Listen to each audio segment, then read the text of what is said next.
रहीम। मासूम इन्फो देखने और सुनने वालों को हमारी तरफ से अस्सलामु अलैकुम। एक दफ़ा का जिक्र है कि एक सहाबी रसूल ने अपनी ज़ौजा से कहा कि आज हम अपने घर में कुछ ख़ास एहतमाम करते हैं।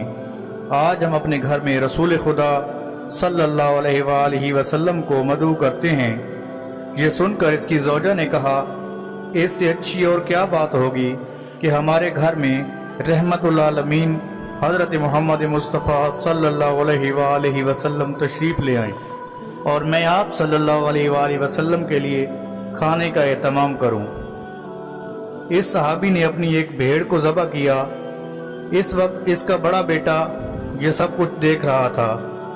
जब सहाबी भेड़ को ज़बह करके घर से बाहर गया तो इसके बड़े बेटे ने वो छुरी उठाई और अपने छोटे भाई को आवाज़ दी और कहा कि तुमने नहीं देखा कि आज हमारे वालिद ने कैसे भेड़ को ज़बह किया? आओ मैं तुमको बताता हूँ। बड़े भाई की बात सुनकर छोटा भाई मान गया और बड़े भाई ने छोटे भाई को ज़बह कर दिया। जब इसकी माँ ने देखा तो शोर मचा दिया कि तूने क्या गज़ब कर दिया। ये देखकर बड़ा बेटा डर गया और भागकर मकान की छत पर चढ़ गया। वहाँ से छलांग लगा दी। जब माँ ने देखा कि पहला बेटा भी इंतकाल कर गया और दूसरा बेटा भी इंतकाल कर गया तो माँ बेचारी सदमे में चली गई। फिर जब थोड़ा बहुत होश संभाला तो दोनों बेटों की लाश को उठाया और एक कमरे में बंद कर दिया और ख़ुद पर काबू करके रसूलुल्लाह सल्लल्लाहु अलैहि वसल्लम के लिए खाना बनाने लगी ताकि कोई कोताही ना हो जाए। निहायत मोहब्बत से खाना तैयार किया। जब इसका शौहर रसूल खुदा सल्लल्लाहु अलैहि वसल्लम को लेकर घर पहुंचा तो इसकी ज़ौजा ने अलहदा कमरे में बिठाकर अपने शौहर को तमाम वाक़या सुना दिया और कहा कि अपने असाब पे काबू रखना और रसूल खुदा सल्लल्लाहु अलैहि वसल्लम की दावत में कोई कोताही ना आने देना। दस्तरखान लगा दिया गया। इतने में हज़रत जिब्रील अलैहिस्सलाम वही खुदा लेकर नाजिल हुए और फरमाया कि अल्लाह के नबी, अल्लाह ताला का हुक्म है कि अपने सहाबी को बोल कि वो अपने दोनों बेटों को बुलाए और अपने दस्तरखान पे अपने साथ बिठाकर खाना खिलाए।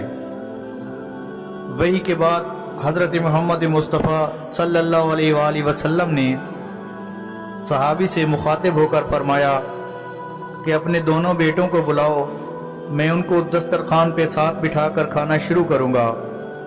तो वो सहाबी कहने लगा, ए रसूल खुदा, आप इंतज़ार ना फरमाएं, वो बच्चे हैं, कहीं खेल रहे होंगे, बाहर गए हुए हैं। तो आपने फरमाया, नहीं, जब तक वो नहीं आएंगे मैं खाना नहीं खाऊंगा। वो सहाबी टाल मटोल करता रहा लेकिन आखिर इसको बताना पड़ा और वो कहने लगा, ऐ अल्लाह के रसूल, मेरे दोनों बेटे आज मर चुके हैं।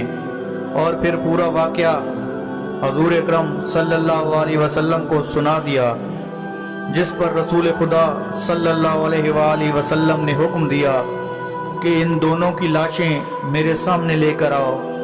जब इन दोनों भाइयों की मैयत रहमतुल आलमीन हज़रत मोहम्मद मुस्तफ़ा सल्लल्लाहु अलैहि वसल्लम के सामने लाई गई तो हजूर करीम सल्लल्लाहु अलैहि वसल्लम ने अपने दस्ते मुबारक दुआ के लिए बुलंद किए और रहमतुल आलमीन हज़रत मोहम्मद मुस्तफ़ा सल्लल्लाहु अलैहि वसल्लम ने दुआ फरमाई तो अल्लाह रब्बुल इज़्ज़त ने अपने प्यारे महबूब हमारे आखिरी नबी हज़रत मोहम्मद मुस्तफ़ा की दुआ मुस्तजाब फरमाई और वो दोनों भाई ज़िंदा हो गए।